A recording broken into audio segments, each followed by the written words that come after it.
Typical. No sooner had I uploaded my last video about Canon and banning third party, I then see an announcement from Tamron that they are seemingly developing lenses for Nikon Z mount.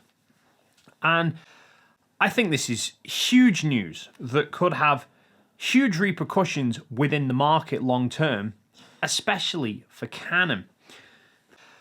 Now, for those who haven't seen the announcement, Tamron are developing their 70 to 300mm f4.5 to 6.3 RXD lens that they released for Sony E-mount, 2020. They're now developing it for Nikon Z mount. Now, technically, you might be surprised to hear this, technically this isn't Tamron's first lens for Nikon Z mount. This is Nikon's 28 to 75 f2.8 that they released earlier this year is actually essentially Tamron's original 28 to 75 f2.8, just in a different skin. The optical design and everything is identical. Now, one, I'm not entirely sure why Nikon opted to do the original 28 to 75 rather than the G2, unless Tamron decided that they were only allowing Nikon to have old tech and keep the new tech for themselves.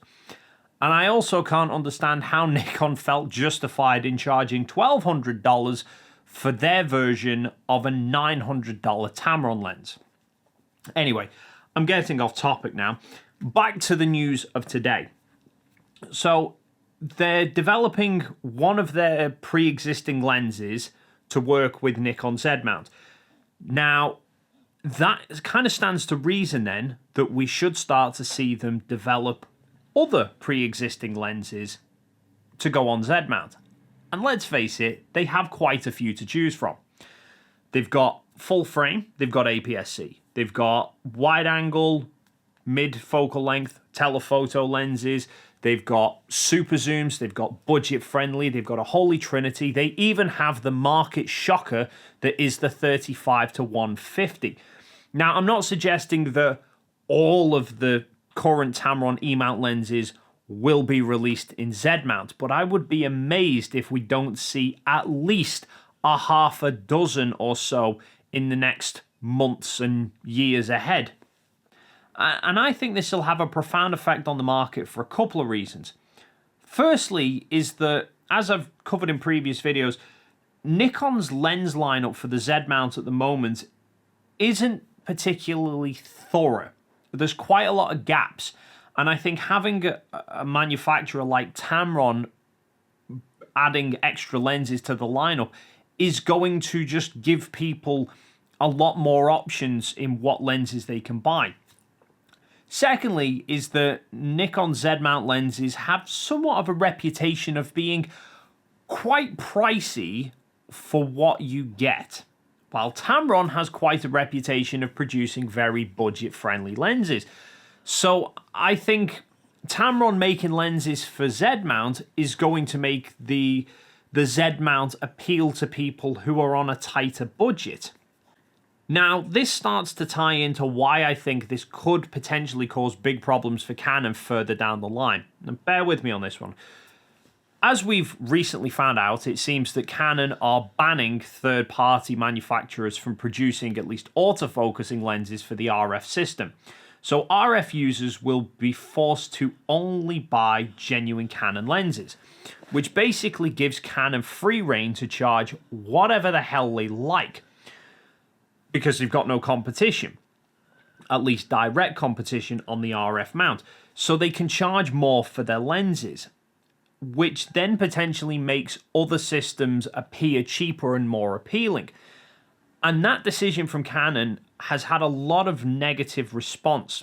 I mean, just that video alone that I put out the other day, there were quite a few people who are Canon users, either existing RF users, who are now contemplating selling and moving to a different system because Canon aren't allowing third party, or they're not yet RF users, they're still EF users who were considering moving to RF that are now considering moving to a different manufacturer entirely.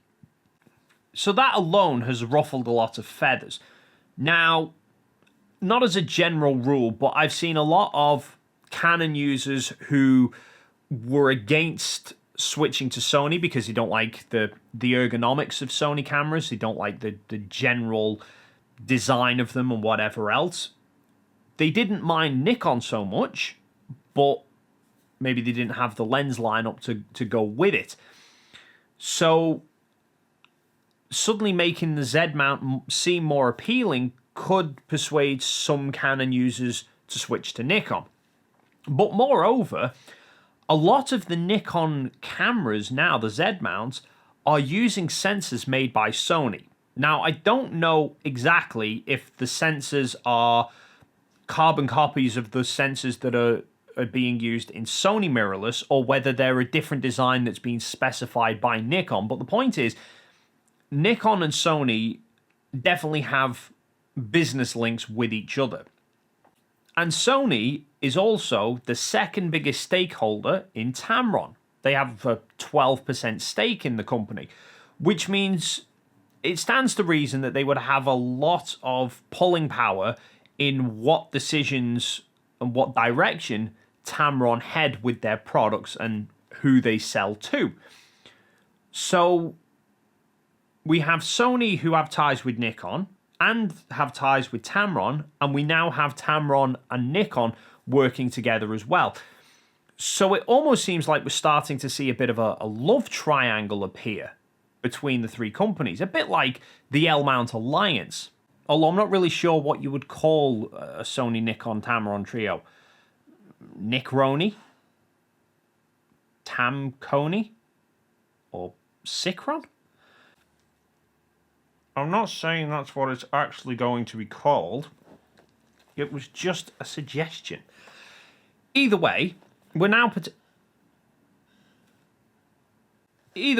potentially looking at two major camera manufacturers that could share a lot of R&D with each other, then tied together by Tamron producing these, let's be frank, quite brilliantly quirky lenses that are then available for both systems.